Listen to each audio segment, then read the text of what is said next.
ಕಾಂಗ್ರೆಸ್ನಲ್ಲಿ ಸಿಎಂ ಕುರ್ಚಿ ಗೊಂದಲ ವಿಚಾರಕ್ಕೆ ಕೇಂದ್ರ ಸಚಿವ ಎಚ್.ಡಿ. ಕುಮಾರಸ್ವಾಮಿ ಕಿಡಿಕಾರಿದ್ದಾರೆ. ಮಂತ್ರಾಲಯದಲ್ಲಿ ಮಾತನಾಡಿರುವ ಅವರು, ಕಳೆದ 2.5 ವರ್ಷದಲ್ಲಿ ಪ್ರತಿನಿತ್ಯ ಒಂದು ಗ್ಯಾರಂಟಿ ಜಾಹೀರಾತು, ಇನ್ನೊಂದು ಸಿಎಂ ಕುರ್ಚಿ ಜಾಹೀರಾತು, ಇವೆರಡೂ ಪ್ರಮುಖವಾಗಿ ಓಡ್ತಾ ಇದೆ. ರಾಜ್ಯದ ಅಭಿವೃದ್ಧಿ, ರೈತರ ಬೆಳೆಯ ಬಗ್ಗೆ ಅವರಿಗೆ ಗಮನವಿಲ್ಲ. ಮೆಕ್ಕೆಜೋಳವನ್ನ ರಾಜ್ಯದಲ್ಲಿ ಖರೀದಿ ಮಾಡಲಿಲ್ಲ. ಗ್ಯಾರಂಟಿಯ ಪ್ರಾಧಾನ್ಯತೆ, ಚೇರ್ನ ಪ್ರಾಧಾನ್ಯತೆ ಇವೆರಡೇ ಈ ರಾಜ್ಯದಲ್ಲಿ ನಡೀತಾ ಇರೋದು. ಕಾಂಗ್ರೆಸ್ ಹೈಕಮಾಂಡ್ ಐಸಿಯುನಲ್ಲಿದೆಯೋ ಎಲ್ಲಿದೆಯೋ ಗೊತ್ತಿಲ್ಲ. ರಾಜ್ಯದ ಅಭಿವೃದ್ಧಿ ಕುಂಠಿತವಾಗ್ತಿದೆ ಅಂತ ಗುಡುಗಿದ್ರು. ಬೆಂಗಳೂರಿನ ಮಾದಾವರ ಮೆಟ್ರೋ ನಿಲ್ದಾಣದ ಬಳಿ ಸರಣಿ ಅಪಘಾತ ಸಂಭವಿಸಿದೆ. ಕೆಎಸ್ಆರ್ಟಿಸಿ ಬಸ್ನಲ್ಲಿದ್ದ 20ಕ್ಕೂ ಹೆಚ್ಚು ಪ್ರಯಾಣಿಕರಿಗೆ ಗಾಯಗಳಾಗಿದೆ. 2 ಕೆಎಸ್ಆರ್ಟಿಸಿ ಬಸ್ಗಳು ಒಂದಕ್ಕೊಂದು ಗುದ್ದುಕೊಂಡಿದೆ. ಸರಣಿ ಅಪಘಾತದಲ್ಲಿ ಕೆಎಸ್ಆರ್ಟಿಸಿ ರೆಡ್ ಬಸ್ ಮತ್ತು ಪವರ್ ಪ್ಲಸ್ ಬಸ್ನಲ್ಲಿದ್ದಂತಹ ಜನರಿಗೆ ಗಾಯಗಳಾಗಿದೆ. ಬಸ್ ಡಿಕ್ಕಿಯಾದ ರಭಸಕ್ಕೆ ಹಿಂದೆಯಿಂದ ಕಾರುಗಳು ಕೂಡ ಡಿಕ್ಕಿ ಹೊಡೆದಿದೆ. ಅದೃಷ್ಟವಶಾತ್ ಯಾವುದೇ ಪ್ರಾಣಹಾನಿಯಾಗಿಲ್ಲ. ಬೆಂಗಳೂರಿನಲ್ಲಿ ಎಟಿಎಂ ದರೋಡೆಗೆ ಯತ್ನಿಸಿದ ಖದೀಮನನ್ನ ಪೊಲೀಸರು ಬಂಧಿಸಿದ್ದಾರೆ. ಇಂದಿರಾನಗರದ ಡಬಲ್ ರೋಡ್ ಬಳಿ ಇರುವಂತಹ ಎಟಿಎಂಗೆ ಮಧ್ಯರಾತ್ರಿ ಶಟರ್ ಮುರಿದು ದರೋಡೆಗೆ ಯತ್ನಿಸಿದ. ಬಟ್ಟೆ ಮತ್ತು ಟೇಪು ಕವರ್ ಬಳಸಿ ಎಟಿಎಂ ಒಳಗಿದ್ದ ಸಿಸಿಟಿವಿಯನ್ನ ಮರೆಮಾಚಿದ. ಆದರೆ ಎಟಿಎಂನಲ್ಲಿ ಯಾವುದೇ ಹಣ ಸಿಗದ ಹಿನ್ನೆಲೆಯಲ್ಲಿ ಖದೀಮ ವಾಪಸ್ ಆಗಿದ್ದು, ಈ ಕುರಿತು ಠಾಣೆಯಲ್ಲಿ ಪ್ರಕರಣ ದಾಖಲಾಗಿತ್ತು. ತನಿಖೆಗಿಳಿದ ಪೊಲೀಸರು ನೇಪಾಳ ಮೂಲದ ರಾಜೇಂದ್ರ ಸಿಂಗ್ ಏಬನ್ನನ್ನ ಅರೆಸ್ಟ್ ಮಾಡಿದ್ದಾರೆ. ಬೆಂಗಳೂರಿನಲ್ಲಿ ಪುಂಡರಾಟಹಾಸ ಮುಂದುವರೆದಿದೆ. ಕಾಂಡಿಮೆಂಟ್ಸ್ ಅಂಗಡಿ ಮಾಲೀಕರ ಮೇಲೆ ಕಿಡಿಗೇಡಿಗಳು ದಾಳಿ ನಡೆಸಿದ್ದಾರೆ. ಪುಕ್ಸಟ್ಟೆ ಸಿಗರೇಟ್ ಕೊಟ್ಟಿಲ್ಲ ಅಂತ ಕಾಂಡಿಮೆಂಟ್ಸ್ ಅಂಗಡಿ ಮೇಲೆ ದಾಳಿ ಮಾಡಿದ್ದು, ಮಾಲೀಕನ ಮೇಲೂ ಹಲ್ಲೆಗೆ ಯತ್ನಿಸಿದ್ದಾರೆ. ಮಾಲೀಕ ತಪ್ಪಿಸಿಕೊಂಡು ಓಡ್ ಹೋಗಿದ್ದಾನೆ. ಕಾಂಡಿಮೆಂಟ್ಸ್ನಲ್ಲಿದ್ದ ವಸ್ತುಗಳೆಲ್ಲವೂ ಚೆಲ್ಲಾಪಿಲ್ಲಿಯಾಗಿದೆ. ಗ್ರಾಹಕರ ಮೇಲೆ ಹಲ್ಲೆ ಮಾಡೋಕೆ ಯತ್ನಿಸಿದ್ದಾನೆ. ಘಟನೆ ಸಂಬಂಧ ಬ್ಯಾಟರಾಯನಪುರ ಠಾಣೆಯಲ್ಲಿ ದೂರು ದಾಖಲಾಗಿದೆ. ಬೆಳಗಾವಿ ವಿಭಾಗದ ಅಬಕಾರಿ ಪೊಲೀಸರು ಭರ್ಜರಿ ಕಾರ್ಯಾಚರಣೆ ಮಾಡಿದ್ದಾರೆ. ಅಕ್ರಮವಾಗಿ ಸಾಗಿಸುತ್ತಿದ್ದ ಗೋವಾ ಮದ್ಯವನ್ನ ಜಪ್ತಿ ಮಾಡಿದ್ದಾರೆ.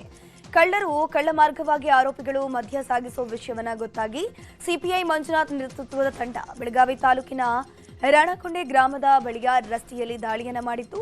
ಪೊಲೀಸರು ಬರ್ತಿದ್ದಂತೆ ಆರೋಪಿಗಳು ಮದ್ಯ ಬಿಟ್ಟು ಎಸ್ಕೇಪ್ ಆಗಿದ್ದು, 205 ಲೀಟರ್ ಗೋವಾ ಮದ್ಯ, 25 ಲೀಟರ್ ವೊರಾಕ್ ಮದ್ಯವನ್ನ ವಶಕ್ಕೆ ಪಡ್ಕೊಂಡ್ರು.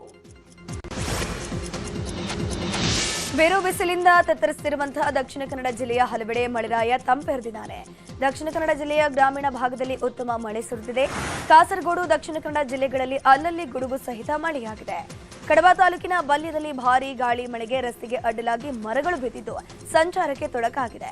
ರಾಜ್ಯದ ಕರಾವಳಿ ಜಿಲ್ಲೆಗಳಲ್ಲಿ ಫೆಬ್ರವರಿ 27ರ ತನಕವೂ ಮಳೆಯ ಮುನ್ಸೂಚನೆ ಇದೆ. ಬಂಗಾಳ ಕೊಲ್ಲಿಯ ವಾಯುಭಾರ ಕುಸಿತದ ಹಿನ್ನೆಲೆಯಲ್ಲಿ ಮಳೆಯಾಗುವ ನಿರೀಕ್ಷೆಗಳಿವೆ. ಮೈಸೂರಲ್ಲೂ ಕೂಡ ಅಕಾಲಿಕ ಮಳೆಯಾಗಿದೆ. ಸಾಲಿಗ್ರಾಮ ತಾಲೂಕಿನ ಕಾವಲು ಹೊಸೂರು ಗ್ರಾಮದಲ್ಲಿ ಅಕಾಲಿಕ ಮಳೆಯಿಂದ ಬೆಳೆ ನಾಶವಾಗಿದ್ದು ರೈತರು ಕಂಗಾಲಾಗಿದ್ದಾರೆ. ಗ್ರಾಮದ ಹುಚ್ಚೇಗೌಡ, ರಾಮೇಸ್ವಾಮಿ, ಸಣ್ಣಸ್ವಾಮಿ ಸೇರಿ ಹಲವು ರೈತರ ಹದ ಮಾಡಿದಂತಹ ರಾಗಿ ಕಣ ನೀರ್ ಪಾಲಾಗಿದೆ. ಸೂಕ್ತ ಪರಿಹಾರ ನೀಡುವಂತೆ ರೈತರು ಒತ್ತಾಯಿಸುತ್ತಿದ್ದಾರೆ. ಮೈಸೂರಿನ ಕಾವೇರಿ ಕಾಲೇಜಿನಲ್ಲಿ ಕಾಲೇಜು ಫೆಸ್ಟ್ ಸಂಭ್ರಮದಲ್ಲಿ ಸ್ಪ್ರೇ ಹೊಡೆದ ಪರಿಣಾಮ ಬೆಂಕಿ ಕಾಣಿಸಿಕೊಂಡಿತ್ತು. ಕಾಲೇಜು ಸೆಲೆಬ್ರೇಷನ್ ಇದ್ದಿದ್ದರಿಂದ ಕಾಲೇಜಿನಲ್ಲಿ ಲೈಟಿಂಗ್ಸ್, ಡೆಕೋರೇಷನ್ ಮಾಡಲಾಗಿತ್ತು. ಈ ವೇಳೆ ಸ್ಪ್ರೇನಿಂದ ಬೆಂಕಿ ಕಾಣಿಸಿಕೊಂಡ ತಕ್ಷಣ ಎಲ್ಲರನ್ನ ಹೊರಗೆ ಕಳಿಸಲಾಗಿದೆ. ಅದೃಷ್ಟವಶಾತ್ ಯಾವುದೇ ಅಪಾಯ ಸಂಭವಿಸಿಲ್ಲ. ಸ್ಥಳಕ್ಕೆ ಅಗ್ನಿಶಾಮಕ ದಳ ಸಿಬ್ಬಂದಿ ದೌಡಾಯಿಸಿ ಬೆಂಕಿ ನಂದಿಸಿದ್ದಾರೆ. ದಟ್ಟ ಹೊಗೆ ನೋಡಿ ಸಾರ್ವಜನಿಕರು ಕೆಲಕಾಲ ಆತಂಕಕ್ಕೊಳಗಾಗಿದ್ರು. ಕೊಪ್ಪಳ ಜಿಲ್ಲೆ ಗಂಗಾವತಿ ತಾಲೂಕಿನ ಅಘೋಲಿಯಲ್ಲಿ 10ನೇ ಶತಮಾನೋತ್ಸವಕ್ಕೆ ಸೇರಿದ ಶಾಸನವೊಂದು ಪತ್ತೆಯಾಗಿದೆ. ಇತಿಹಾಸ ಸಂಶೋಧಕ ಶರಣಬಸಪ್ಪ ಕೊಲ್ಕಾರರು ಶಾಸನವನ್ನ ಪತ್ತೆ ಮಾಡಿದ್ದು, ಈ ಶಾಸನದಲ್ಲಿ ಮಾನೂರು ಚಂದ್ರೇಗೌಡರನ್ನ ಹೊಗಳಲಾಗಿದೆ. ಚಂದ್ರೇಗೌಡ ಹರಭಕ್ತ ಶತ್ರುಗಳ ಗಂಡ ಅಂತ ವರ್ಣಿಸಲಾಗಿದೆ. ಈ ಕುರಿತು ಇನ್ನಷ್ಟು ಸಂಶೋಧನೆ ಮಾಡಬೇಕಾಗಿದೆಯಂತೆ.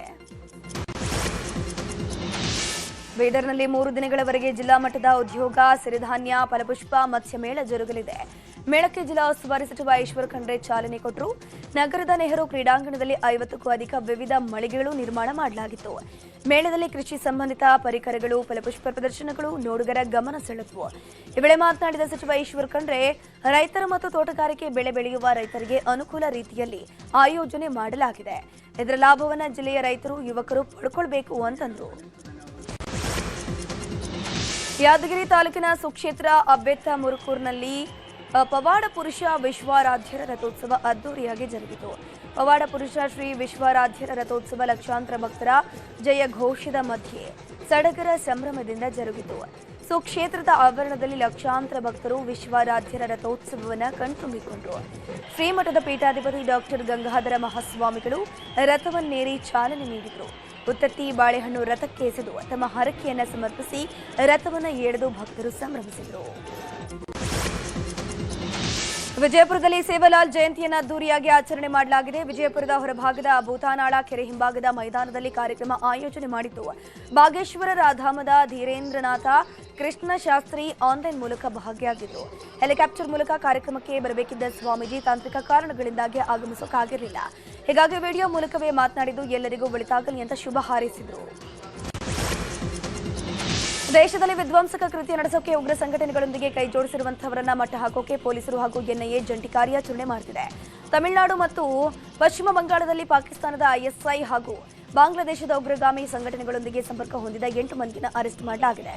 ತಮಿಳುನಾಡಿನ ತಿರುಪೂರ್ನ ಗಾರ್ಮೆಂಟ್ಸ್ನಲ್ಲಿ ಕೆಲಸ ಮಾಡುತ್ತಿದ್ದ ಮಿಜಾನೂರು ರೆಹಮಾನ್ ಸೇರಿ 6 ಮಂದಿಯನ್ನು ಅರೆಸ್ಟ್ ಮಾಡಲಾಗಿದೆ. ಇನ್ನೊಂದು ಕಡೆ ಪಶ್ಚಿಮ ಬಂಗಾಳದಲ್ಲಿ 2 ಅರೆಸ್ಟ್ ಮಾಡಲಾಗಿದೆ. ಬಂಧಿತರಲ್ಲಿ ಕೆಲವರು ಬಾಂಗ್ಲಾ ಪ್ರಜೆಗಳಾಗಿದ್ದು ನಕಲಿ ಆಧಾರ್ ಕಾರ್ಡ್ ಬಳಸಿದ್ರು ಎನ್ನಲಾಗಿದೆ. ಬಂಧಿತರಿಂದ 8 ಫೋನ್, 16 ಸಿಮ್ ಕಾರ್ಡ್ ಅನ್ನು ವಶಕ್ಕೆ ಪಡೆಯಲಾಗಿದ್ದು ತನಿಖೆಗಾಗಿ ದೆಹಲಿಗೆ ಕರ್ಕೊಂಡು ಹೋಗಿದ್ದಾರೆ.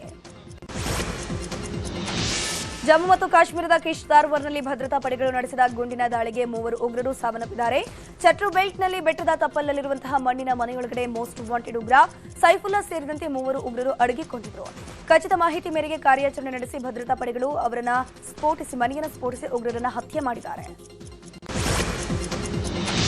ಗನ್ ಹಿಡಿದು ಅಮೆರಿಕ ಅಧ್ಯಕ್ಷ ಡೊನಾಲ್ಡ್ ಟ್ರಂಪ್ ರೆಸಾರ್ಟ್ಗೆ ನುಗ್ಗಿದವನ ಹತ್ಯೆ ಮಾಡಲಾಗಿದೆ. ಫ್ಲೋರಿಡಾದ ಪಾಮ್ ಬೀಚ್ನಲ್ಲಿರುವಂತಹ ಟ್ರಂಪ್ ಅವರ ರೆಸಾರ್ಟ್ಗೆ ಶಸ್ತ್ರಾಸ್ತ್ರಗಳೊಂದಿಗೆ ನುಗ್ಗಿದ ವ್ಯಕ್ತಿಯನ್ನು ಹೊಡೆದುರುಳಿಸಿರುವುದಾಗಿ ಅಮೆರಿಕ ಸೀಕ್ರೆಟ್ ಸರ್ವಿಸ್ ಸಿಬ್ಬಂದಿ ತಿಳಿಸಿದ್ದಾರೆ. ಕೆಲ ದಿನಗಳ ಹಿಂದೆಯಷ್ಟೇ ಲೋಡ್ ಗನ್ ಹಿಡಿದ ವ್ಯಕ್ತಿಯೊಬ್ಬ ಅಮೆರಿಕದ ಸಂಸತ್ ಕಟ್ಟಡ ಪ್ರವೇಶ ಮಾಡೋಕೆ ಯತ್ನಿಸಿದ್ದ, ಸಿಕ್ಕಿಬಿದ್ದಿದ್ದ ಕೂಡ.